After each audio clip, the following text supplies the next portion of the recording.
tardes a todos. Muchas gracias por estar aquí hoy. Mi nombre es Ernesto Pereda, soy el director de la Escuela de Doctorado y Estudios de Posgrado de la Universidad de La Laguna y bueno, quería darles a todos la bienvenida a este primer certamen, mi tesis en 5 minutos, organizado por la Escuela de Doctorado.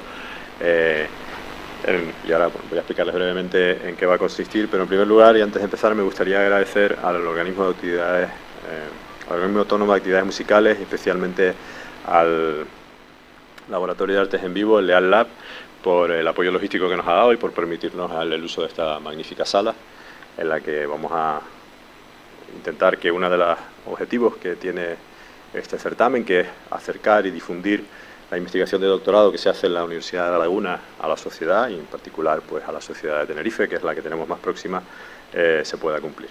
Me gustaría también agradecer al equipo del vicerrectorado, tanto Andra como Lauri como Bernardo, que han sido desde el primer momento que les comenté esta idea, pues se mostraron entusiasmados por poder colaborar tanto en esto como en las jornadas, y la verdad que sin su apoyo hubiera sido pues prácticamente imposible. Quiero también agradecer a la dirección, tanto a Paco como a Eduardo, que forman parte del jurado, ahora les comentaré, a María José, que fue, digamos, artífice académica de las jornadas, a David y a Raquel, que ha sido la verdadera impulsora y la artífice de que podamos estar aquí hoy, porque es la que a través de sus contactos con el organismo autónomo y con el Leal Lab pues nos ha permitido estar aquí y ha hecho prácticamente todo, el diseño de la sala, colocar las sillas, o sea que bueno, yo creo que mérito de ellos sin ninguna duda.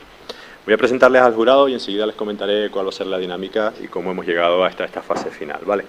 En el jurado está compuesto por 5 personas, 4 de ellos son profesores y una de ellas es además profesional externa, una experta en comunicación y en periodismo. El presidente del jurado es Francisco Javier Ramos Real, que es su director de la Escuela de Doctorado y Estudios de Posgrado en la rama de posgrado, y que va a actuar en representación de la dirección como presidente.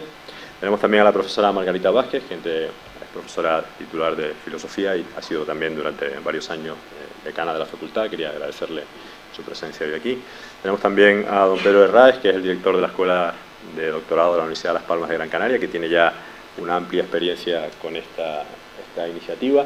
El año pasado, en abril, cuando celebraron las jornadas de doctorado y tuvieron la gentileza de invitarnos, hablamos de la posibilidad de que este certamen no solo se llevara aquí a cabo en Tenerife, sino de acercarlo, sacarlo de la universidad. Nosotros lo hemos hecho en el Leal, esta mañana ha comentado, lo van a llevar al Museo Elder en Las Palmas, que creo que es una iniciativa excelente y quiero también agradecerle no solo el apoyo, sino que nos acompañe como parte del jurado. Tenemos también a doña Magis Iglesias, que es además de ser experta comunicadora y una periodista con muchos años de experiencia, ha sido profesora asociada en la Universidad Carlos III y en la Universidad Complutense de Madrid. Muchas gracias por estar aquí, además nos ha acompañado como ponente en las jornadas doctorales. Y por último, pero no menos importante, tenemos al profesor Eduardo González Díaz, que va a ser de secretario, que es el subdirector de calidad del doctorado de la escuela. En cuanto a la forma en la que vamos a funcionar, les cuento brevemente. Se hizo una primera fase previa en la que se presentaron un total de 28 trabajos que se enviaron online y consistían mayormente en vídeos que tenían el mismo formato que van a tener aquí, es decir, como un máximo de 5 minutos con una imagen fija. Pues los doctorandos y doctorandas contaban su tesis y en función de 2 criterios que se tenían en cuenta, que básicamente eran la calidad de la información y la estructura del mensaje por un lado y la capacidad de enganche y el grado de aceptación por parte de la audiencia no versada, es decir, la capacidad de expresar en un lenguaje sencillo la investigación que realizan, se les daba una puntuación. Pues se sacó la media, en este caso los que votaron fueron los directores los coordinadores de los doctorados de la Universidad de La Laguna y yo como director de la escuela también, aunque en un caso me tuve que abstener porque una de mis doctorandas, que además ha llegado a la final, pues estaba entre los concursantes, pero al final se sacó la media y los 10 mejores son los que han llegado a la final. ¿De acuerdo? Esos 10 lo que hemos hecho ha sido sortear el orden de intervención y lo que vamos a hacer ahora es ya proceder a que uno por uno se vayan acercando y vayan explicándonos cuál es el contenido de su tesis doctoral con un máximo de 5 minutos. Tienen ahí el cronómetro que está disponible tanto para el jurado como para el público y para los propios participantes. Si se pasan de los 5 minutos o no llegan a 3, es decir, si son demasiado rápidos o demasiado lentos, tendrán una pequeña penalización, así que yo les rogaría que intentaran ajustarse a ese tiempo y el jurado pues va a valorar esos criterios y al final de la intervención pues daremos lectura al fallo. Recordar que el primer clasificado, el ganador o ganadora, tendrá un premio que consistirá en 500 euros que tendrá que, eso sí, utilizar para un desplazamiento a un congreso o seminario científico como parte de su formación doctoral. ¿De acuerdo? Y ya sin más vamos a pasar entonces a la primera, en este caso, participante, que es doña Natividad Garrido Rodríguez, cuya tesis tiene como título En busca de nuevos espacios de reflexión, ética del cuidado de sí y creación literaria, dentro del doctorado en filosofía.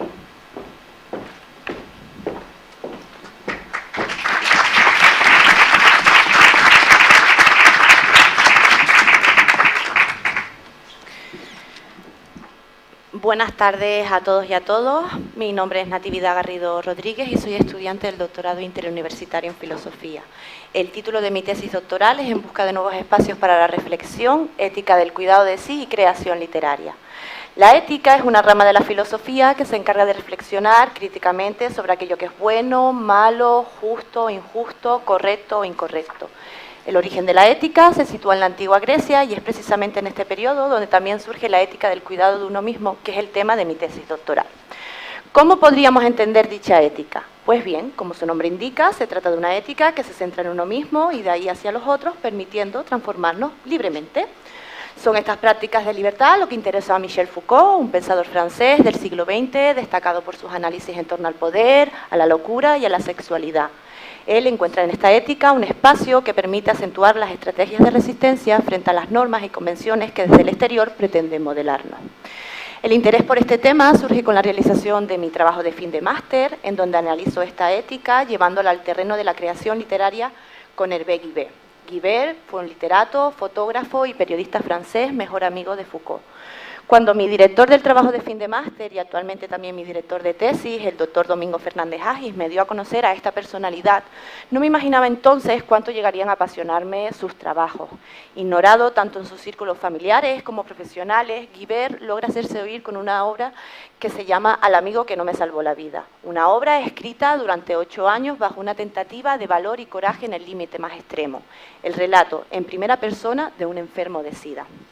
Se trata de una obra que causó un gran revuelo en Francia y en otros países donde fue traducida, pues se la acusaba por su homosexualidad exhibicionista e impúdica.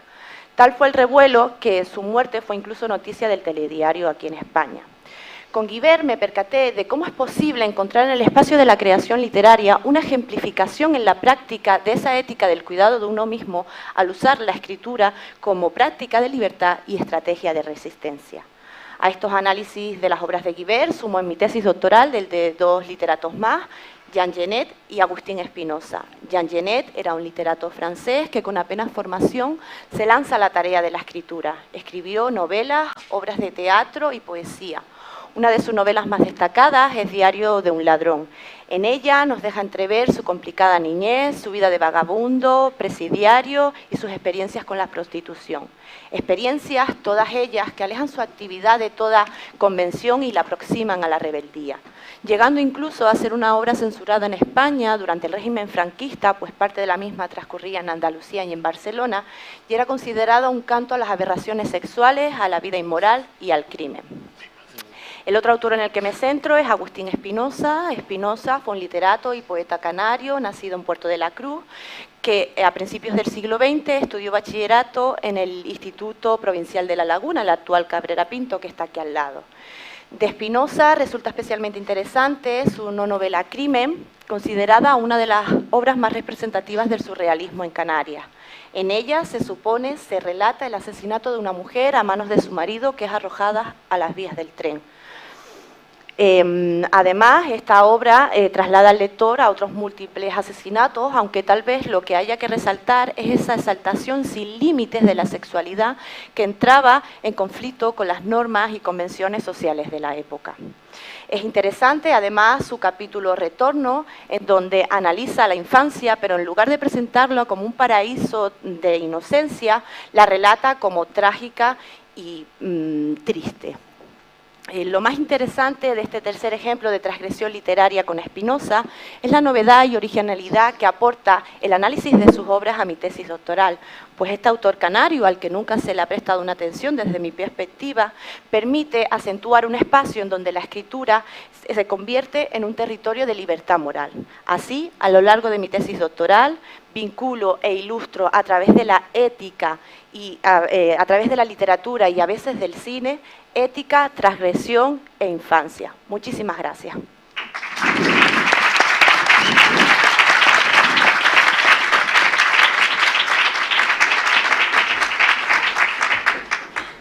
Muchas gracias, Natividad. Quería, antes de pasar al siguiente participante, recordarle por favor al público que pongan en silencio los móviles, ¿de acuerdo? Para no distraer a la gente mientras expone. La siguiente participante será Laurín Vanessa Pérez Pinto. En español. En español. ¿Cómo es en español? Lauren. Lauren Vanessa Pérez Pinto, gracias. Cuyo trabajo tiene por título Tan claro como el agua, su potencial didáctico en la enseñanza de la física y la química dentro del doctorado de educación. ¿Sabían que en el año 2016 España tenía la tasa de abandono escolar más alta de toda Europa, situándonos alrededor de un 19% según un informe del Ministerio de Educación, Cultura y Deporte? Es un hecho conocido la dificultad que entraña el currículum de física y química. Numerosos estudios señalan la existencia de fuertes dificultades que persisten incluso después de largos periodos de instrucción. Y lo que es aún peor, cuantos más años de ciencia estudian nuestros alumnos, menos les gusta. Por dicha razón, a la hora de abordar el aprendizaje de la física y química, tenemos que tener en cuenta las premisas que voy a comentar a continuación. En primer lugar, el principal problema que tenemos con la física es el grado de familiaridad de los conceptos.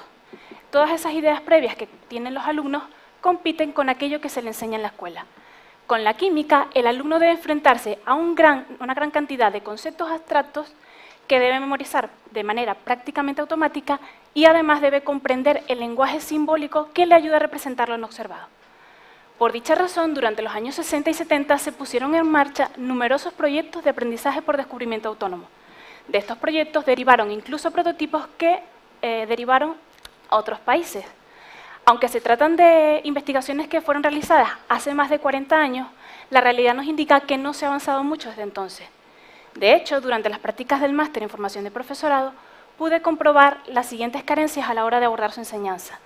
En primer lugar, que los laboratorios no están equipados y el excesivo número de alumnos es un factor limitante a la hora de realizar las experiencias, que por lo general se realizan prácticas recetas en las que el alumnado las sigue fielmente sin verse obligado a pensar.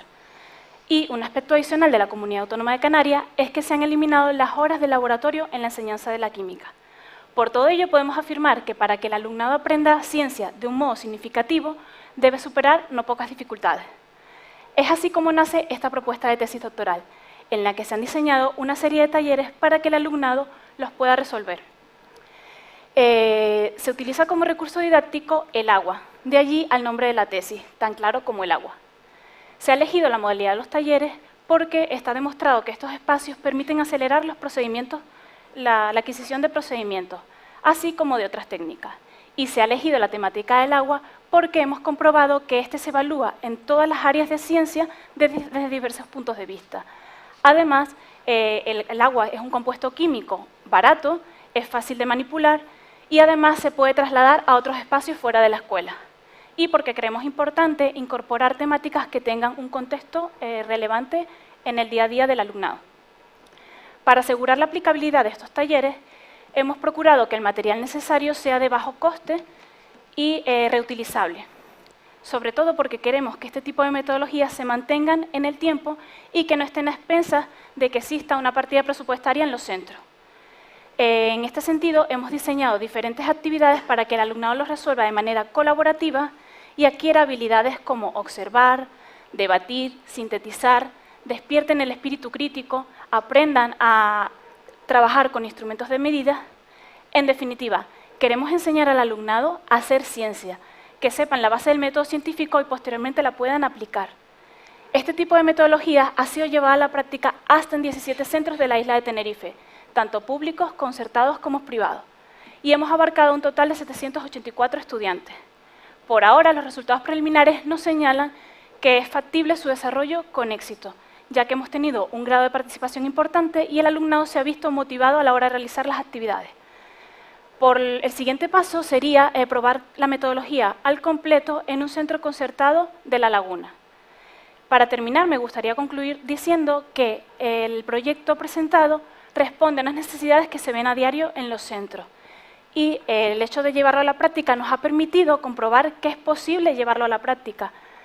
Y para terminar, me gustaría dar las gracias a todos aquellos centros que nos han abierto sus puertas al profesorado y al alumnado, ya que sin ellos esta investigación no sería posible. Gracias.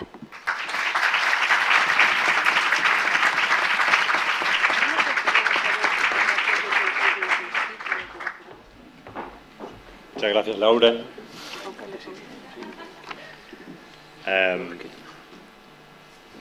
El número 3, que era Ezequiel, llegaste, ¿no?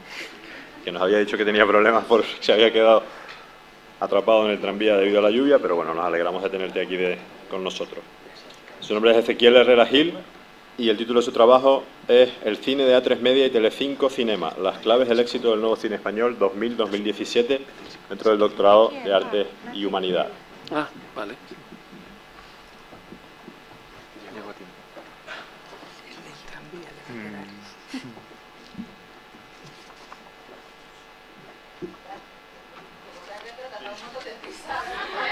Aprovecho mientras le ponen el micro para comentarles que, como ven, una de las características es que el único apoyo visual que pueden tener es una única transparencia, que además no puede contener ni animación ni vídeo, ¿vale? Es una de las características que se les ha impuesto para que, bueno, pues todo el trabajo recaiga en la expresión oral y, bueno, digamos, la significación que puedan hacer ellos de la tesis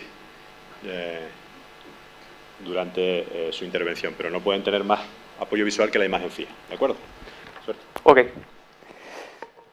Bueno, mi nombre es Ezequiel Herrera Gil. Primero, antes de nada, perdón por el retraso, había unas colas increíbles. Como ven el título, las claves del éxito del cine de A3 Media y Telecinco Cinema, un nuevo cine español. ¿Por qué nace esta tesis? Nace de una situación de unos últimos años que vemos que, por fin, el cine español conecta con el público español, ¿no? A través de noticias de prensa, la taquilla, llevamos 4 años superando la barrera de los 100 millones de euros, algo que no es muy habitual en la historia del cine español. Y también es curioso cómo esa conexión entre el público español y el cine español está en un contexto de crisis económica, de piratería, el precio de las entradas del cine están muy caras, en un entorno que tendría que perjudicar al cine español. Y sin embargo, la gente ahora ha pasado de no quiero ver una españolada de manera despectiva hacia su cine a pagar por una película como 8 apellidos vascos, Lo imposible, Un monstruo viene a verme, Tadeo Jones, etcétera, etcétera, etcétera. Con lo cual, la tesis nace de ahí, de esa situación de por qué ahora el público español quiere a su cine sin complejo alguno, ¿no? Para eso, para resolver cuáles son las claves de ese supuesto éxito, nos tenemos que ir a los modelos de producción de estas dos productoras. ¿Por qué estas dos productoras? Porque las películas que más recaudación tienen, en millones de euros y en recaudación de espectadores, son de A3 Media y Telecinco Cinema. ¿Cuáles son los modelos de producción de estas dos productoras? ¿Por qué tienen tanto éxito? Entrando en esos modelos de producción podemos darnos cuenta de que tienen mucho que ver con los modelos de producción de Hollywood. Y es muy interesante cómo estas dos productoras han hecho, se han dejado llevar por ese modelo de producción, esa manera de hacer películas, incluso han copiado las tipologías de películas, el cine de género, el cine de comercial, comedia, drama, terror, etcétera, adaptados a la idiosincrasia española. Y eso ha hecho que conecte con el público. Eso, digamos, que sería la idea más clave de toda la tesis, ¿no? Vamos a contar con, de hecho ya en estos 2 años hemos tenido la oportunidad y el privilegio de tener contacto con directores como Alberto Rodríguez, el director de la serie La Peste de Movistar Plus, la serie más cara de la historia de la ficción española, demás productores, guionistas y demás que nos cuentan cómo hacen las películas, quién las hace, quién decide qué película se estrena y cuál no, ¿vale? Para meternos dentro de ese mundillo y saber un poco por qué ahora el público sí quiere a su cine español y antes no, ¿no?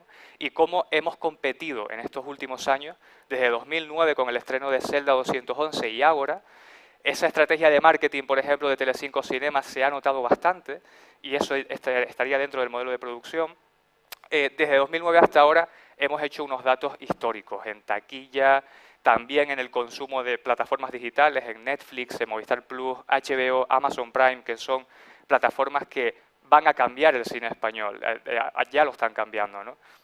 Con lo cual, esos testimonios de directores, guionistas y demás nos vienen muy bien como fuente principal para saber qué se está haciendo y qué es lo que va a cambiar, ¿no?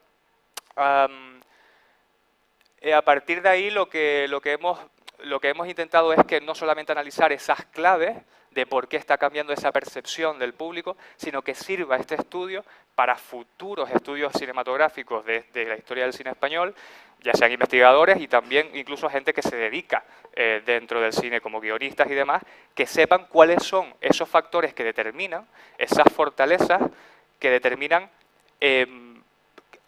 crear por fin, de una vez por todas, una industria sólida del cine español, que nunca la hemos tenido. Por lo tanto, la tesis va a tener como objetivo fundamental ese, que sirva para futuros estudios de los profesionales del cine y que vean de qué manera por fin dejemos de depender de subvenciones del Estado. Siempre el cine español está en crisis, siempre el cine español con esos tópicos, ¿no? Siempre se trata de la guerra civil, siempre se trata de sexo, de droga, no sé qué. Si se fijan, las últimas películas no tratan de eso. Han apostado por un cine de género que ha gustado bastante al público español, ya no solamente comedia. Thriller es un género que ha, digamos, puesto de acuerdo a crítica y público, que eso es algo muy complicado, y eso lo ha conseguido, ¿no? Con lo cual, nada más decir que esperemos que la tesis sirva de estudio para futuros estudiantes e investigadores de cine. Y nada más, muchísimas gracias también a la gente que ha colaborado con la tesis y la que queda por colaborar, sobre todo a A3 Media Cine, que nos hemos puesto en contacto con ellos también, y a ustedes por crear este evento que sirve bastante para acercar estas investigaciones de la UL a un público más general. Muchísimas gracias.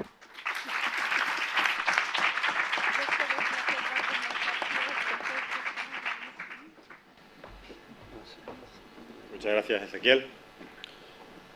Siguiente participante será doña María Jennifer Esteves Llanes, con una tesis titulada Vulnerabilidades migratorias, otredad y pertenencia en narrativas estadounidenses y canadienses, también dentro del doctorado de Arte y Humanidades.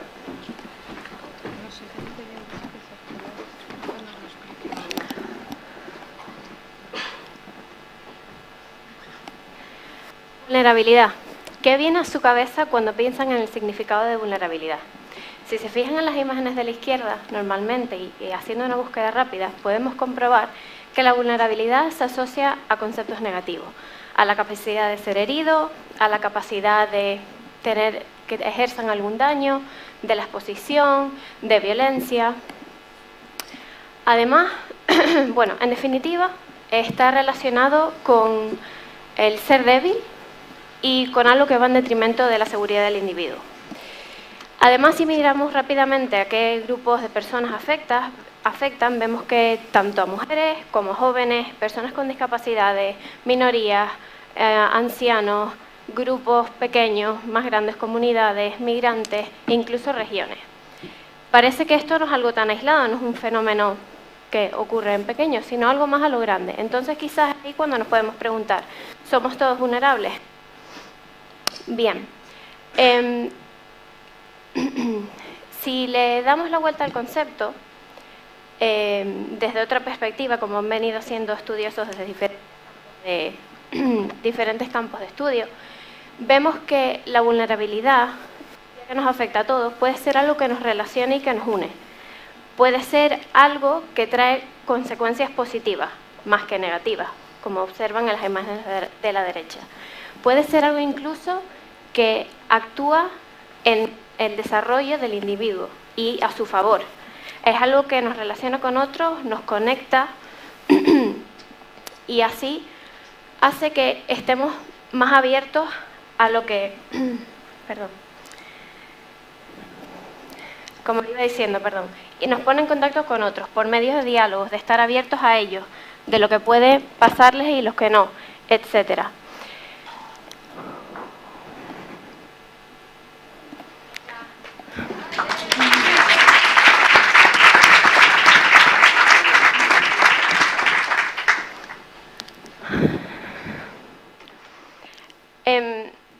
En este caso,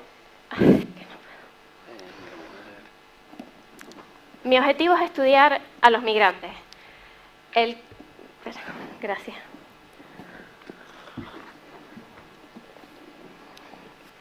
¿Por qué migrantes? Todos estamos en movimiento, en contacto con muchas otras personas. Todos somos un poquito de todas partes en esta época en la que estamos viviendo actualmente. Ese es el objetivo de mi estudio.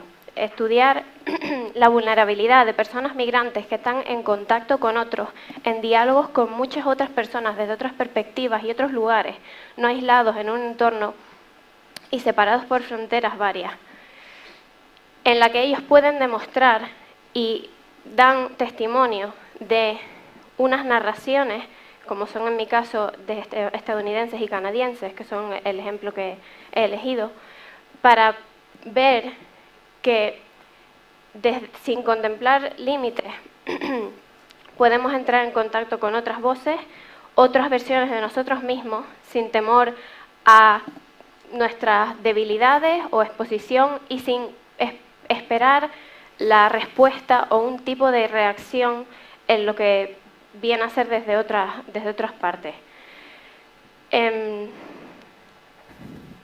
Con todo esto, a pesar de mi exposición del tema, que es muy interesante, pretendo hacer entender que haciendo ver y haciendo visibles nuestras responsabilidades hacia otros, podemos encontrar nuestro sentido de ser y estar en el mundo positivamente exponiéndonos a ellos sin esperar un resultado definido ni saber a qué nos exponemos.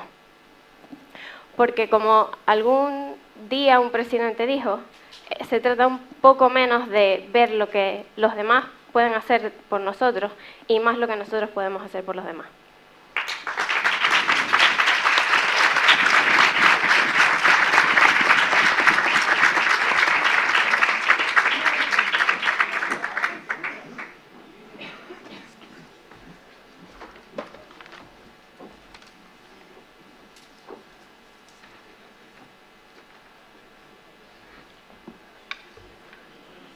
Muchas gracias, María Jennifer.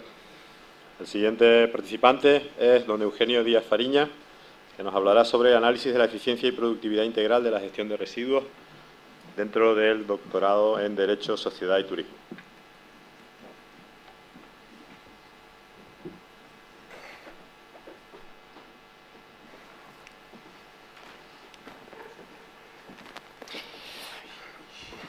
¿Se me ve bien aquí? Sí. Bueno, buenas tardes a todos. Mi nombre es Eugenio Díaz Fariña y a continuación les voy a presentar mi tesis que lleva por nombre Análisis de la eficiencia y productividad integral de la gestión de los residuos. Se aborda desde un enfoque de la economía circular y la sostenibilidad aplicada a un entorno insular. La globalización está provocando que se genere todo tipo de residuos en entornos tan aislados como son nuestras Islas Canarias. Perdón. Si a esto unimos que somos un destino turístico consolidado que recibe más de 14 millones de turistas al año, no es de extrañar que estemos hablando que somos la región de la Unión Europea con mayor generación de residuos por habitante. La escasez y la fragmentación del territorio hacen imposible adoptar las infraestructuras necesarias para dar un tratamiento adecuado a esos residuos. Además, la lejanía al continente europeo supone unos costes adicionales para trasladar esos residuos para que puedan ser convertidos en nuevos materiales. Aún así, el modelo que tenemos en Canarias es el mismo que el del continente, lo cual supone un impedimento para desarrollar un modelo que tenga en cuenta las insularidades de cada isla y del conjunto del territorio. Como resultado de lo anterior, tenemos que en Canarias se gastan al año más de 200 millones de euros tan solo por recoger, pasear y enterrar la basura, exhibiendo además unos resultados de tratamiento y reciclaje muy pobres. Esto evidencia que las etapas que vemos aquí actualmente se están gestionando de forma independiente y sin relaciones entre ellas. En Tenerife, en el año 2015, se produjeron 500.000 de toneladas de residuos domésticos, de las cuales el 95% acabaron en el complejo ambiental y de estas cantidades el 61% acabó siendo enterrado. Unos datos bastante preocupantes. A la hora de analizar este sector, solo se tienen en cuenta algunas etapas del proceso, centrándose bien en modelizar la generación de los residuos relacionados con la primera etapa, o bien analizar la eficiencia de las empresas que realizan el servicio de recogida de transporte relacionado con la segunda, o bien hacer unos análisis de indicadores muy básicos sobre el tratamiento relacionados con la tercera fase. En esta tesis lo que se propone es abordar un análisis integral donde se tengan en cuenta esas interrelaciones entre las diferentes etapas, ya que es muy importante entender que los resultados de cada una de las etapas van a afectar al resto. Este enfoque integral supone así una superación de esa concepción de economía lineal y abraza los principios de la economía circular y la sostenibilidad. Por tanto, el objetivo central de esta tesis, aunque no se ve muy bien, se lo leo, pero sería: la eficiencia global del sistema de gestión de los residuos mejoraría si adoptamos un enfoque integral, aunque ello suponga renunciar a la eficiencia de algunas de las etapas. Para responder a esta pregunta es necesario llevar a cabo una serie de análisis en cada una de las diferentes etapas. Cabe destacar que el análisis se centra en la isla de Tenerife a nivel municipal entre los años 2004 y 2015. En la primera etapa vamos a identificar y cuantificar cuáles son los factores que influyen en la generación de los residuos. Esto nos permitirá medir el impacto del sector residencial y de las diferentes actividades económicas, haciendo un especial hincapié en el sector turístico. También permitirá mejorar los actuales mecanismos de financiación y lograr conseguir el principio de quien contamina paga. También se podrán mejorar las políticas de reciclaje, ya que vamos a dar indicios sobre qué agentes se han de concentrar los esfuerzos. También permitirá elaborar medidas concretas que logren una conducta proambiental en los diferentes agentes. En la segunda etapa vamos a analizar la eficiencia y productividad de las empresas que realizan el servicio de recogida de transporte. Ello permitirá desarrollar políticas que corrijan esa fuente de ineficiencia. También se permitirá mejoras de bienestar generadas por un uso más eficiente de los recursos escasos de los servicios públicos y también diseñar unos servicios más flexibles.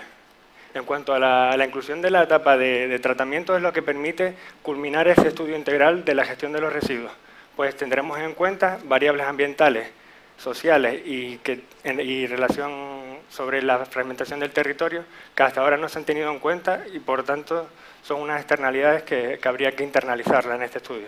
Y por lo tanto con eso se permite proponer un rediseño del sistema, del sector, basado en los principios de la economía circular y la sostenibilidad. Muchísimas gracias.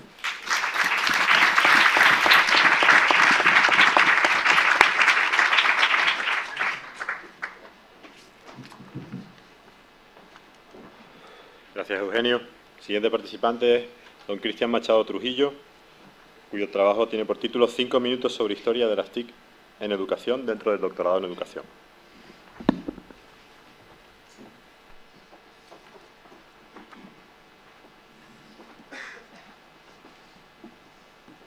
Muy buenas, mi nombre es Cristian Machado, estoy haciendo el doctorado en educación, especialmente me ubico en las áreas de historia del currículum y política educativa, pero sobre todo estoy muy interesado en el análisis de los primeros programas experimentales que trataron de dar uso educativo a los ordenadores allá por los años 80. A finales de esa década sabían que Apple contrató a Matt Groening para hacer una campaña publicitaria para intentar vender ordenadores a estudiantes y familias. Pues esa es la imagen que tenemos en el centro de la diapositiva. Apple, IBM, Commodore y demás compañías y demás empresas vieron que a través de cofinanciar esos primeros programas experimentales en educación podían conseguir llegar a vender ordenadores masivamente a los hogares. Como ven, Groening ilustra a un personaje que a altas horas de la noche está con una pila de apuntes pasando a mano haciendo tareas muy tediosas. Irónicamente, los textos indicaban ¿quién necesita un ordenador? Como ven, esas imágenes se sucedieron un montón de campañas. Commodore, por ejemplo, en otro lado, empezó a diseñar cartelería en la cual presentaba familias enteras rodeadas alrededor de la pantalla de un ordenador intentando hacer la tarea con sus hijos e hijas. Esos son simplemente pequeños ejemplos, pero que revelan la importancia de que tuvieron esas grandes empresas y sobre todo también organismos transnacionales como pudieron ser la OCDE, la UNESCO, el Banco Mundial y demás en el fenómeno de que los ordenadores por primera vez se empezaran a usar en el sistema educativo en los años 80 y además en concreto en España con el programa Atenea a partir de 1985. Lo dicho, es simplemente un ejemplo de la importancia de todos los actores involucrados en ese fenómeno que no fue simplemente educativo, sino que tuvo mucho de mercantil y demás. como les decía, nos encontramos hoy día en un momento en el que las nuevas tecnologías son de uso cotidiano. Todos tenemos un smartphone que nos permite hacer cantidad de cosas inimaginables hace 10, 15, 20 y mucho menos 30 años. Eso lleva a que algunos, como el sociólogo Simon Bauman, nos expliquen que hoy vivimos en un momento de modernidad líquida, en la que los continuos y acelerados cambios tecnológicos no posibilitan que las estructuras ni los elementos culturales solidifiquen, por lo que vivimos en un constante fluir, cambio y transformación. Además, algunos, incluso ya hoy día, se arriesgan, por así decirlo, a decir que eso del e-learning está perdiendo la E, porque ya es bastante habitual, pero todos somos alumnos de esta universidad y seguro que hemos estado en aulas maravillosas, con pizarras digitales, sonido envolvente y demás, pero que como mucho se usan para realizar presentaciones de PowerPoint, y ese potencial de todo ese aparataje está sin explotar. Eso podría explicarse por un montón de cuestiones técnicas, como por ejemplo la formación docente, pero a nosotros desde la pedagogía nos interesa profundizar un poco más en preguntas como ¿qué entendemos por educación?, cómo pretendemos educar y hacia dónde queremos caminar en el terreno educativo. Además, eso, imagínense si ahora es todavía sorprendente en los años 80, cuando los ordenadores eran poco menos que una metáfora del futuro. No habían ni siquiera lunizado, muy pocos tenían acceso a ellos y mucho menos sabían usarlos. Imagínense entonces que de repente aulas de todo el mundo se llenasen de ordenadores por un lado y por otro, con diferentes programas por todos los países, con una idiosincrasia muy similar, como les decía, en España en concreto, bajo las siglas del programa Atenea. ¿En qué radican mis investigaciones? En ir al kit de la cuestión, analizar los discursos, los debates, los actores implicados, las instituciones, los intereses mercantiles en todo este fenómeno que trasciende mucho más allá de lo pedagógico y tiene también mucho que ver con cuestiones de mercado y otro tipo de intereses políticos, y rastreando todo ello y comparándolo con los macroinformes actuales y los usos que mayoritariamente hoy día se dan a las nuevas tecnologías en educación, vamos entendiendo que ha existido una política educativa muy ingenua que no ha conseguido evitar el choque de trenes que supone integrar tecnologías del siglo XXI en escuelas que todavía tienen bastante de decimonónico, tanto en recursos humanos, currículum, recursos materiales y demás. Como ya decía Neil Seiwin, un experto en estas cuestiones, lo importante hoy día en la docencia es saber cuándo no hay que usar nuevas tecnologías. Y por eso mismo podemos ver, por ejemplo, qué es más significativo, que un alumno aprenda aritmética básica con una tablet o con un puñado de caramelos.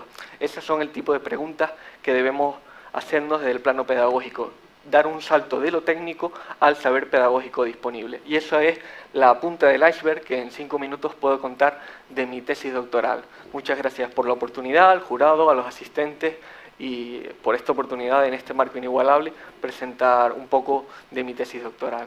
Gracias.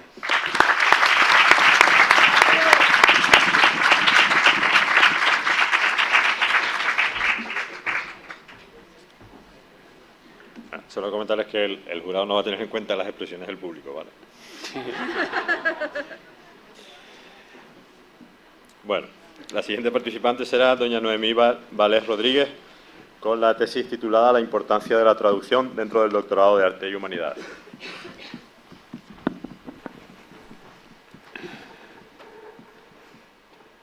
Hola, buenas tardes. Me gustaría comenzar con una cuestión.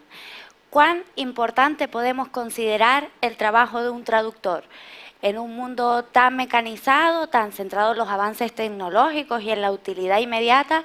¿Qué sentido tiene prestar atención a los estudios en traducción? Bien. Siendo esto así, ¿no es acaso la traducción el proceso mediante el cual el saber compendiado a lo largo de la historia ha podido transmitirse, traspasando así las fronteras físicas e idiomáticas? Bien, si reflexionamos sobre esto nos damos cuenta de que la traducción ha sido uno de los factores determinantes a la hora de conseguir ese proceso que hoy denominamos como globalización. Bien. Como vemos, la calidad de la traducción es un aspecto de vital importancia a la hora de esa transmisión de los conocimientos de una lengua a la otra. Y dentro de la determinación de la calidad de las traducciones se deben tener en cuenta muchísimos aspectos, algunos básicos como los que les comento, que el traductor respete el contenido del texto sin introducir o suprimir ideas, así como la forma, el lector al que fue dirigido determinado de texto, así como el contexto en el que se produjo, bueno, entre otras cuestiones. Y llegamos a la eterna disyuntiva entre traducción literal o traducción literaria. Bien, es decir, ¿será mejor ceñirse lo máximo posible al texto de origen para no alterarlo en absoluto? ¿O por el contrario, será más conveniente partir de las ideas contenidas en el texto de origen y crear a partir del mismo un texto con calidad literaria a la lengua a la que se traduce? Bien, este debate en concreto cobra una mayor relevancia si nos referimos al estudio de las lenguas clásicas y su traducción, dada la distancia cronológica que nos separa. Una distancia que, por otro lado, no resta importancia a los estudios sobre el mundo grecolatino porque todos sabemos la gran influencia que los clásicos han ejercido en nosotros, tanto culturalmente como en la formación de nuestra propia lengua. Bien, y de esto trata básicamente nuestra tesis doctoral. Se trata de un análisis de una traducción del siglo XVIII perteneciente a Jaime de Viana, quien traduce el Epítoma Rei Militaris de Vegecio, un autor del siglo IV. Esta obra en concreto es una obra de carácter técnico que compendia los usos y técnicas del ejército de la Roma antigua. Sabemos que fue una obra de referencia a lo largo de la historia, ya que entre los siglos XIII y XV se conocen 77 traducciones de esta obra. Pero si comparamos este repertorio de traducciones foráneas con las realizadas en España, nos damos cuenta de la escasez de estas últimas, ya que solo conocemos la traducción a finales del siglo XIV perteneciente a Fray Alfonso de San Cristóbal, otra traducción a la lengua catalana perteneciente a Jaume Castellà y por último la perteneciente a Jaime de Viana, que es en la que estamos centrando nuestra investigación. Bien. El fin último de nuestra tesis doctoral es concluir una edición crítica anotada de la traducción de Jaime de Viana. Y constará de los siguientes apartados principalmente, o sea, en primer lugar, llevaremos a cabo una recopilación de los datos bibliográficos que podamos rastrear sobre este traductor, así como la contextualización histórico-literaria, ya que los criterios de traducción variaban dependiendo de los gustos estéticos de la época, y debemos también rastrear el texto latino que pudiera utilizar, o en su defecto el más cercano, que pudiera haber utilizado para realizar su traducción, así como otras traducciones a otras lenguas de las que se pudiera haber ayudado para realizar su labor. Bien, para ello realizaremos un estudio exhaustivo de las características gramaticales del texto, sobre todo sintácticas y semánticas. Bien, todo ello nos dará una idea de los conocimientos que tenía Jaime de Viana sobre el latín y determinaremos la calidad de su traducción. Y bien, ya para terminar, porque veo que no tengo tiempo, recordarles que la importancia de la traducción, ya que la traducción ha sido el hilo de Ariadna que ha propiciado la difusión del conocimiento de unas generaciones a otras, de unas culturas a otras, propiciando así el enriquecimiento cultural. Gracias.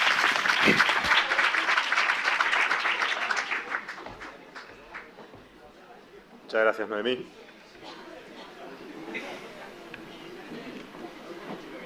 Comentarles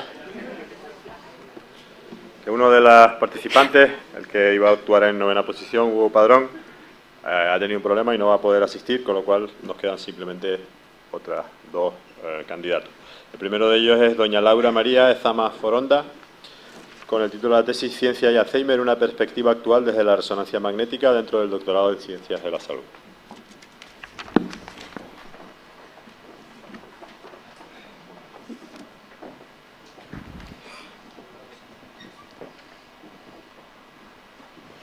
Buenas tardes, mi nombre es Laura Esama y antes de comenzar me gustaría agradecerles que estuvieran esta tarde aquí con nosotros a pesar incluso de la lluvia o de los viajes para llegar hasta aquí. Es que les veo y me dan ganas de decir ole, ole y ole. Viva la ciencia en Canarias y en España y vivan los científicos españoles. Pero antes de comenzar, me gustaría contarles una pequeña cosita. Va a ser un poco como una confesión y no sé si a muchos de ustedes les pasará por aquí. Y es que a pesar de realizar una tesis doctoral, en ocasiones soy un tanto despistada.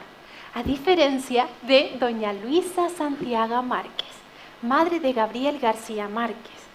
Doña Luisa tenía una memoria tan maravillosa, tan prodigiosa, que Gabriel, cuando la veía contar de historias, decía: es que la vida no es la que uno vivió, sino la que uno recuerda y cómo la recuerda para contarla.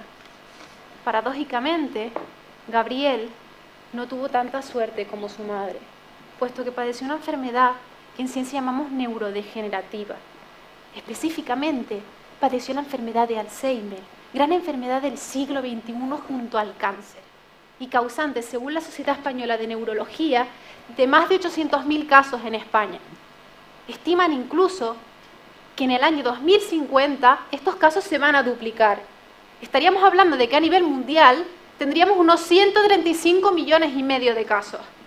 Pero atentos, vamos a poner un ejemplo. Si yo, por ejemplo, tengo una neurona por aquí, otra neurona por aquí, y las interconectamos, que sería lo que sucede en nuestro cerebro, si hay de por medio proteína tau, placa amiloide, que a algunos nos puede sonar, y la información no llega de una neurona a otra, tendríamos el síntoma más común de la enfermedad de Alzheimer, que es la dificultad para recordar eventos recientes. Pero es que existen otros aspectos que no salen en la televisión y son igual de importantes, como por ejemplo que el paciente desde que es diagnosticado tiene un pronóstico de vida de entre 3 a 9 años. Y otro aspecto que nos afecta a todas nosotras, y es que las mujeres somos más proclives a tener la enfermedad de Alzheimer, por el simple hecho de ser mujeres. Me pueden decir, bueno, Laura, vamos a ver, esto puede ser porque las mujeres, por norma general, por ley de vida, viven más que los hombres. Pero es que existen otros factores, y son factores biológicos y neurobiológicos, como las proteínas, nuestra respuesta autoinmunológica, partes del cerebro como la del hipocampo, o simplemente las hormonas, por quedarnos embarazadas, por tener la menopausia. Consecuentemente, es necesario realizar un estudio por edad y por sexo, comparando, y eso es lo que estoy haciendo en mi tesis doctoral. Empleo la máquina de resonancia magnética, que emplea grandes imanes, para analizar un área específica del cerebro que se llama hipocampo. Se encuentra estrechamente ligada con la enfermedad de Alzheimer. Con este estudio, en el que realizo una tarea de memoria en 3 grupos, con gente joven, gente anciana y gente anciana con deterioro cognitivo leve, pretendo observar esos marcadores biológicos, esas existencias de diferencia biológica en el ser humano, entre hombres y mujeres, y espero encontrar diferencias a nivel anatómico, funcional, y estructural en el medial temporal lobe, que traducido al español sería como el lóbulo temporal medial. Al fin y al cabo, lo que quiero con todo esto es calificar el sexo, el rol del sexo biológico en el envejecimiento sano y patológico, así como desarrollar nuevas técnicas de análisis de datos de resonancia magnética y mejorar la eficiencia y la interpretación de los datos de neuroimagen. Y ya para concluir, al final, todos los que estamos estudiando dentro de este campo, pretendemos incluir el rol del sexo biológico en el tratamiento, en el diagnóstico de la enfermedad, porque es que es algo que ya sabemos y que no estamos teniendo en cuenta, y es de suma importancia. De ahí la importancia de realizar este tipo de tesis. ¿Y qué más puedo decirles? Si es que agradecerles a todos por estar aquí, porque ustedes son el motor que nos mueve a seguir estudiando, darle ánimo y fuerza al resto de compañeros que lo están haciendo genial y a seguir para adelante, porque ole, ole y ole. ¡Viva la ciencia en Canarias y en España! ¡Y viva los científicos españoles! Muchas gracias.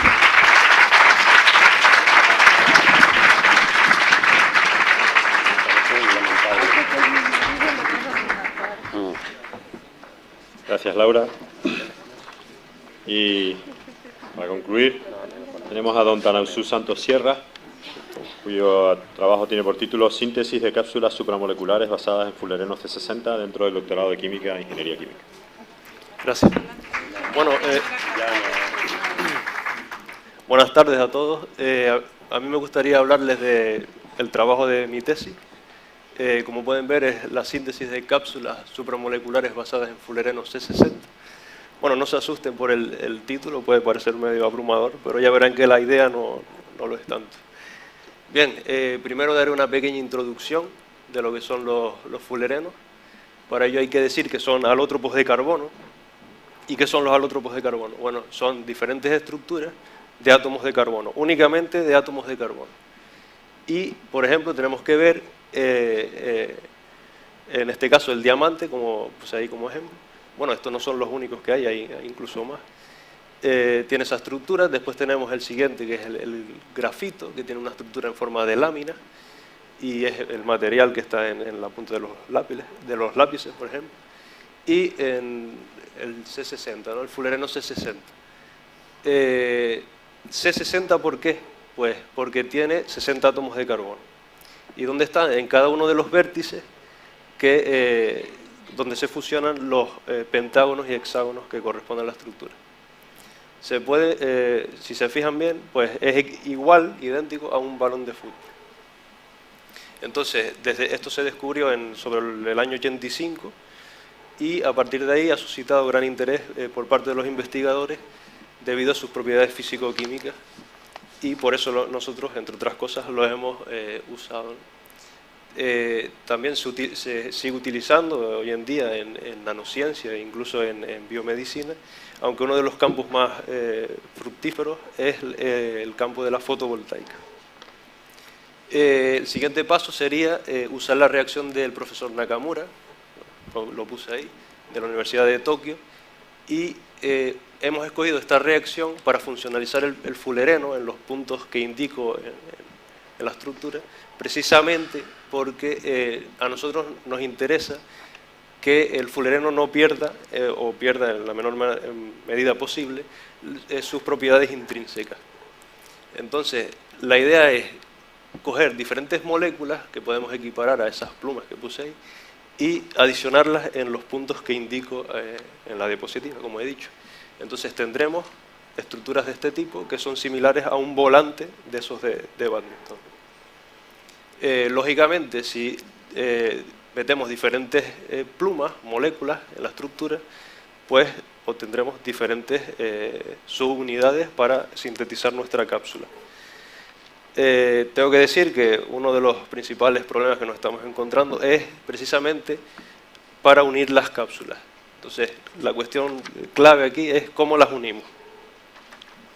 Bueno, las unimos mediante reacciones químicas o con una tercera molécula que puede actuar como linker, un término químico, que también se le hacen reacciones químicas y actuaría de pinza, y por eso he puesto ahí esas pinzas, para la unión de la misma. Entonces, una vez hecho esto, tendríamos nuestra cápsula, que está allá en la parte derecha de la imagen, y el siguiente paso sería, ¿para qué queremos esto? Bueno, pues lo primero que vamos a hacer es introducir pequeñas moléculas biológicas en la cavidad intermedia para ver si podemos modular o modificar las propiedades físico-químicas, como ya he dicho, intrínsecas de la cápsula, porque es más fácil hacerlo introduciendo la pelotita esa en la cavidad que modificando la propia estructura del sistema, ¿no?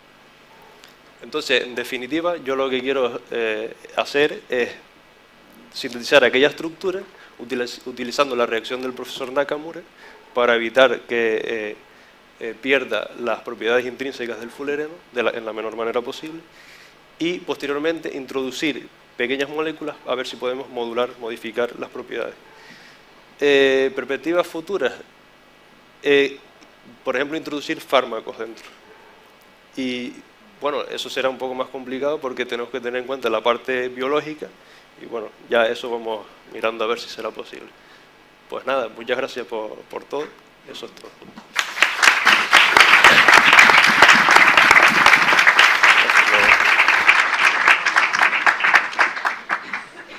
¿Qué? ¿Nos dan tiempo o así sobre la marcha?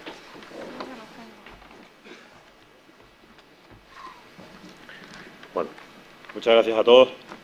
La verdad que quería, antes que nada, agradecer el esfuerzo de todos los participantes. Yo sé que no es fácil estar aquí y en 5 minutos intentar condensar pues, lo que son, ya en algunos casos, bastantes meses de trabajo complicado y que además, pues en algunos casos, a uno se le hace difícil porque está tan metido que lo ve como algo natural o parte de su vida, pero tener que transmitirlo en un lenguaje sencillo y que sea fácil para la audiencia no es nada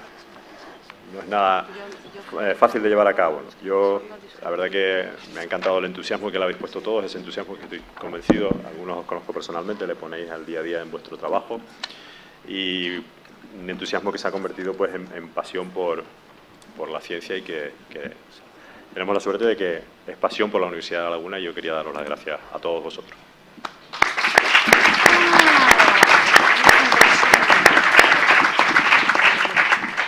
Si me pueden poner un poquito de luz.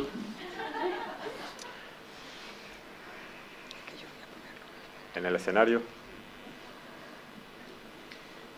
Gracias. Me gustaría invitar, mientras el jurado termina de hacer el recuento, al señor rector de la Universidad de La Laguna, don Antonio Martinón, que ha tenido la amabilidad de acompañarnos para también apoyar a nuestros jóvenes investigadores en formación, a que se dirija a la audiencia. Sé que no lo tenía preparado, pero espero que me perdone. Y luego que nos acompañe para lo que es la parte de la entrega de premios a los participantes. Gracias.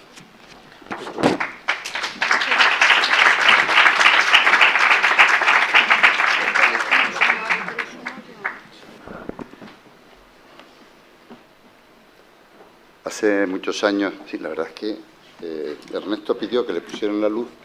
Me parece bien, pero que la luz me dé en la cara no me gusta, porque no veo nada. Se podría... Por ejemplo, ¿dónde está Ernesto? Apunten a él.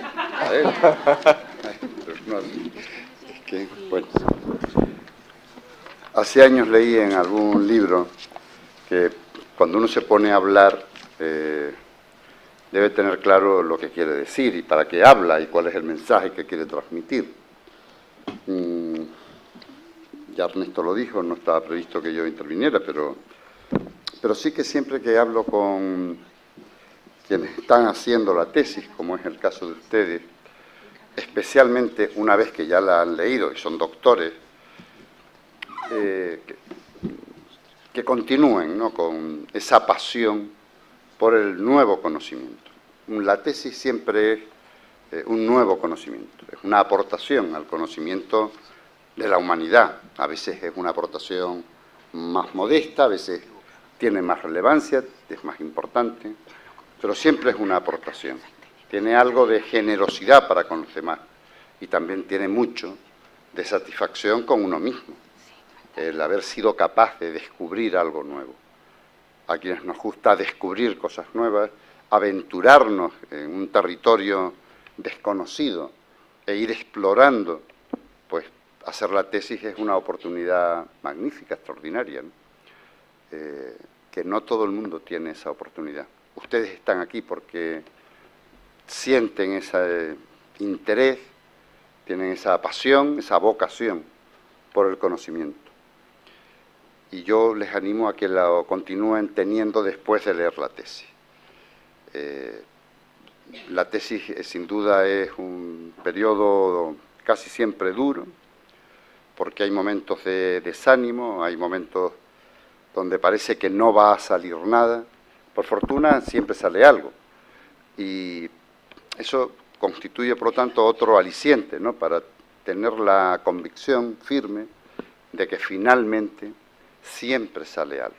Porque siempre hay algo que descubrir, siempre hay algo que los demás no saben. Y obsesionado uno, como finalmente queda con el tema de la tesis, somos las personas que más sabemos de eso.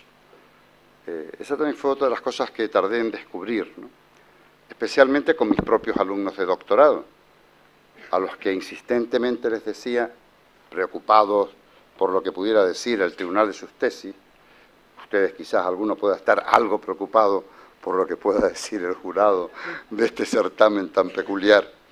Finalmente, cuando veía a un alumno preocupado por lo que pudiera decir los miembros del tribunal, pues siempre les recordaba que el que más sabía de la tesis de lo que decía la propia tesis eran ellos mismos. Nadie sabe tanto, nadie conoce tan bien el tema de una tesis como el propio estudiante, el propio doctorando que está haciendo la tesis.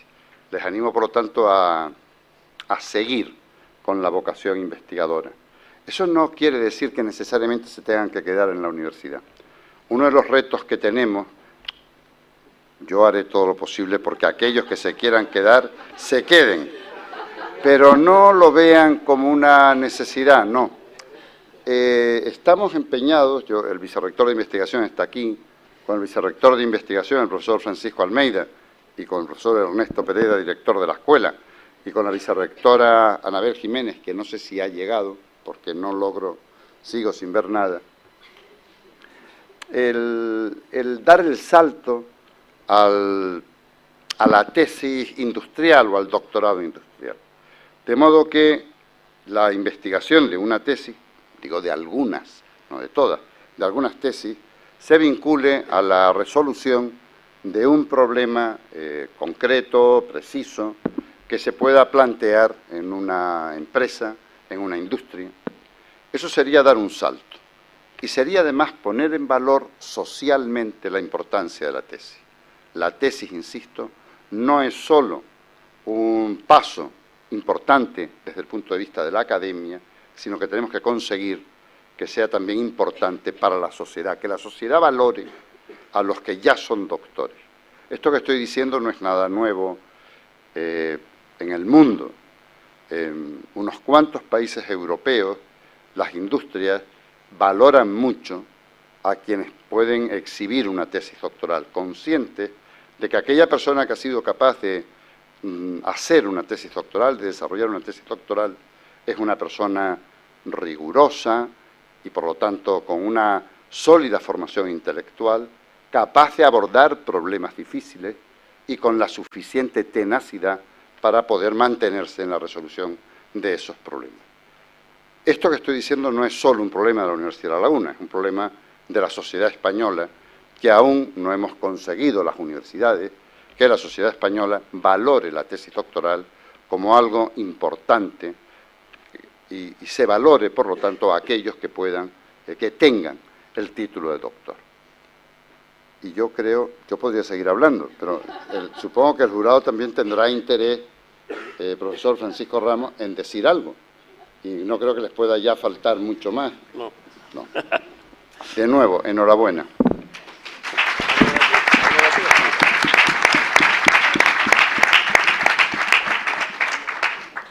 Ya estamos aquí con el sobre de las nominaciones. Espero que no se confunda como hicieron la ceremonia de los Óscar el año pasado. Bueno, en fin, para nosotros, como todos miembros del jurado, es un placer estar aquí. Ha sido unas presentaciones, digamos, que están muy bien. Yo simplemente, como consejo, es decir, yo cuando voy a un trabajo en general o una tesis, me hago varias preguntas, ¿no? A ver si me las resuelve el que está allí, ¿no? La primera, ¿qué pregunta me hago? Lo primero, de un trabajo, ¿qué se está preguntando esta persona? Si vienen turistas o no a Canarias, bien. Vale. ¿Cómo voy a responder a eso?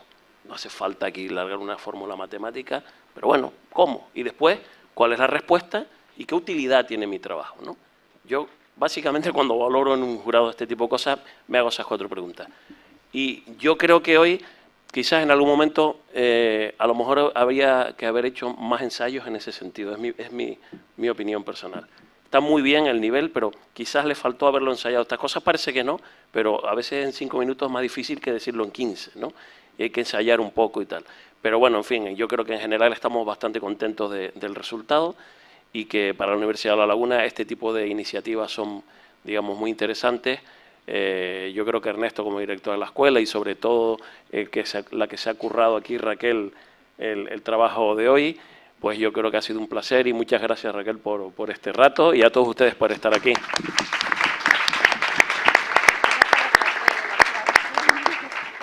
Muchas gracias. Ya tenemos el fallo y bueno, pero antes de pasar a leer a los que han sido finalmente los premiados, comentarles que nos gustaría entregar un reconocimiento al Leal Lab, al Laboratorio de Artes en Vivo, que es el que nos ha permitido estar hoy aquí. Yo creo que sin ellos no habría sido posible y como agradecimiento por ese trabajo nos gustaría hacerles entrega de una pequeña distinción. Tenemos aquí a Javier Cuevas, su director. Ahora si me puedes poner un poquito más de luz, ahora sí, perfecto.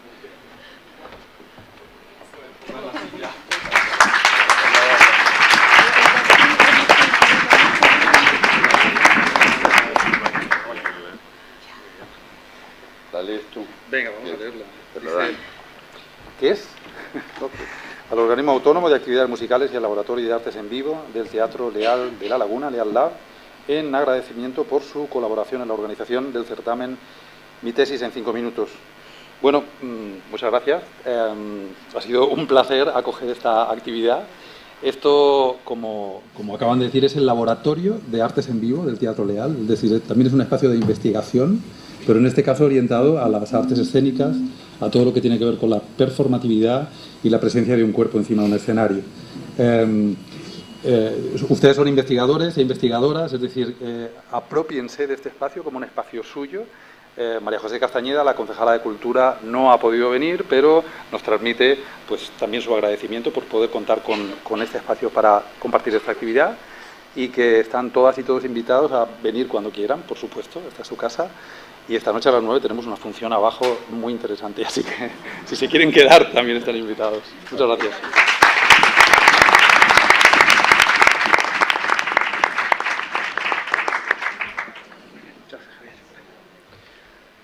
Bueno, ahora les voy a comentar cómo vamos a proceder a la entrega de premios. La casualidad ha querido que haya 2 personas que han empatado en el segundo lugar, ¿vale? Entonces, todos ustedes van a tener un obsequio, pero las 2 personas que han empatado en segundo lugar tendrán una cosita adicional en el obsequio, ¿de acuerdo? Y se le va a entregar a todos un diploma, que va a ser acreditativo de la participación, junto con el obsequio. Y lo que voy a hacer es leer en el orden en el que han participado, pero me voy a saltar a los premiados. Con lo cual, el que le toque y no lea, ya sabe que le toca uno de los premios. No sabremos cuál hasta el final, ¿vale? Vamos a empezar, entonces, por Natividad Garrido Rodríguez.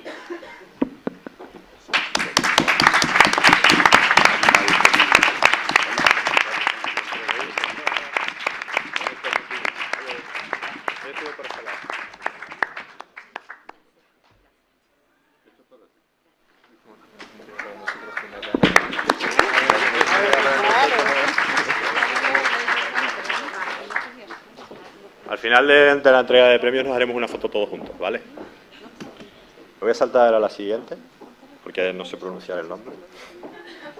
Y pasamos entonces a Ezequiel Herrera Gil.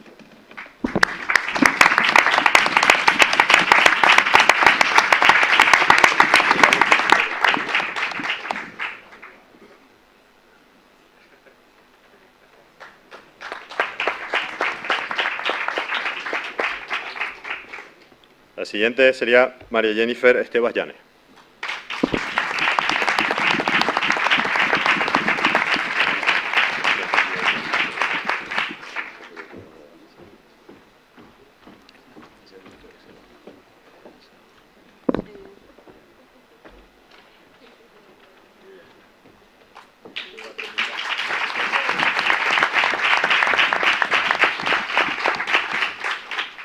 Don Eugenio Díaz Fariña.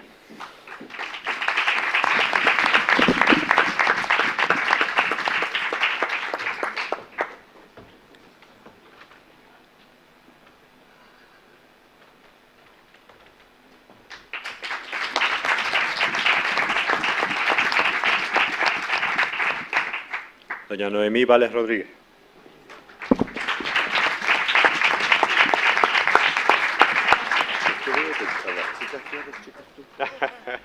Bueno.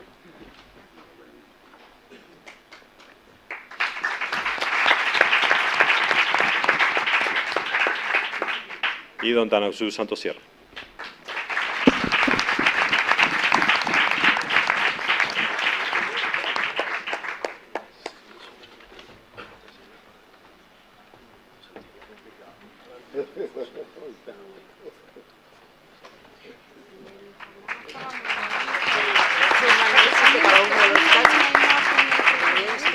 Bueno, y como les comentaba, ex aequo, el segundo y tercer puesto, o sea, tercero y segundo, como ustedes prefieran. Lauren Vanessa Pérez Pinto.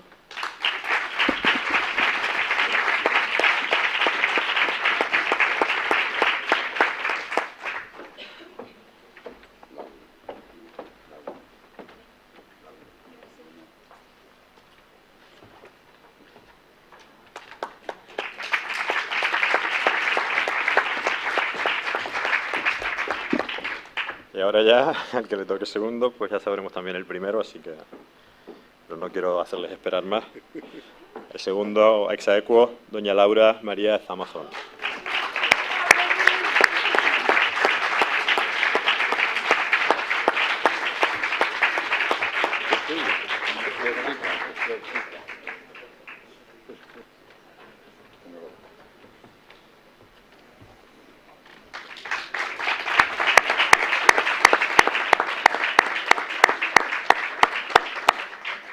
Y así, aunque con poco suspense, el ganador de este primer certamen de mi tesis de 5 minutos de la Escuela de Doctorado y Estudios de Posgrado de la Universidad de La Laguna es don Cristian Machado Trujillo.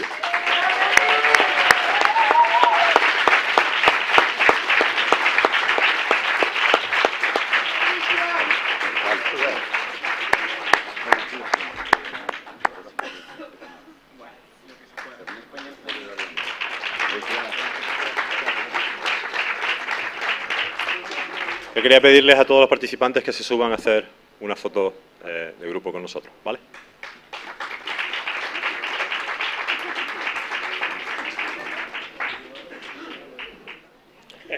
Pues muchísimas gracias. Simplemente comentarles que hay en la planta de abajo hay un pequeño refrigerio que estará disponible en breve para que todas puedan disfrutar. Agradecerles que hayan estado aquí con nosotros pasando este tiempo y yo espero que les hayan gustado la jornada. Simplemente comentar una cosa. La Universidad de La Laguna tiene ahora unos 900 estudiantes de doctorado. Hemos tenido 9 representantes, o sea que por cada uno de los que están aquí hay otros 100 o 99 estudiantes más realizando ahora mismo su tesis doctoral en beneficio de la sociedad canaria y bueno, pues para mí es un placer poder estar con todos ellos y estaremos aquí si todo va bien el año que viene. Gracias.